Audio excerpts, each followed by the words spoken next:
কাপুরুষ সিনেমাটি সত্যজিৎ রায় নির্মাণ করেন 1965 সালে। সাহিত্যিক প্রেমেন্দ্র মিত্রের জনৈক কাপুরুষের কাহিনী গল্পকে অবলম্বন করে এটি নির্মিত হয়েছে। ঘটনাচক্রে অমিতাভ রায়ের সাথে চা বাগানের ম্যানেজার বিমল গুপ্তের দেখা হয়। গাড়ি নষ্ট হয়ে যাওয়া এবং ভালো হোটেলের সুবিধা না থাকায় বিপদে পড়েন অমিতাভ। বিমল উনাকে তার বাংলোতে আতিথেয়তা দিলে সেখানে অমিতাভের দেখা হয় তার প্রেমিকা করুণের সাথে, যে এখন বিমলের স্ত্রী। এভাবে ঘটনা আগাতে থাকে কথায়, দৃশ্যে এবং শব্দে।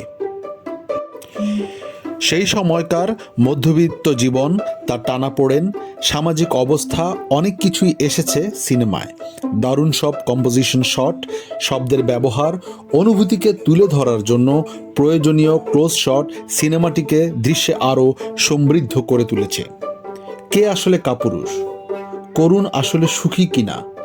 সৌমিত্রের যন্ত্রণা, বিমলের চা বাগানের জীবন নিয়ে দর্শন, সব কিছু ডায়লগ, ইমেজ আর শব্দে মিলেমিশে জোরালো বোধের তৈরি করে, যা দর্শককেও ভাবায়, যার রেশ সিনেমা শেষ হওয়ার পরেও রয়ে যায়।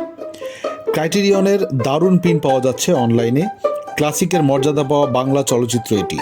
সাথে আছে সৌমিত্র চট্টোপাধ্যায় অমিতাভের চরিত্রে, সৌমিত্র চট্টোপাধ্যায়ের সাথে আছে মাধবী মুখোপাধ্যায় করুণের চরিত্রে, যিনি চারুলতা সিনেমার চারু, এবং বিমল চরিত্রে হারাধন বন্দ্যোপাধ্যায়। এই তিনজনই সত্যজিতের আরও অনেকগুলো সিনেমাতে কাজ করেছেন। যারা সত্যজিৎ রায়ের সিনেমাগুলো দেখেছেন তারা দেখলে অবশ্যই চিনতে পারবেন। সিনেমাটোগ্রাফিতে ছিলেন শুভেন্দু রায়। 1 ঘন্টা 14 মিনিটের সিনেমাটিতে 1965 সালে ভেনিস ফিল্ম ফেস্টিভ্যালে প্রদর্শিত হয়। পরবর্তীতে 2011 সালে লোকার্নোতে এবং 2022 সালে মস্কোতে চলচ্চিত্র উৎসবে কাপুরুষ চলচ্চিত্রের বিশেষ প্রদর্শনী আয়োজন করা হয়। সিনেমাটি অবশ্যই দেখতে পারেন সময় করে।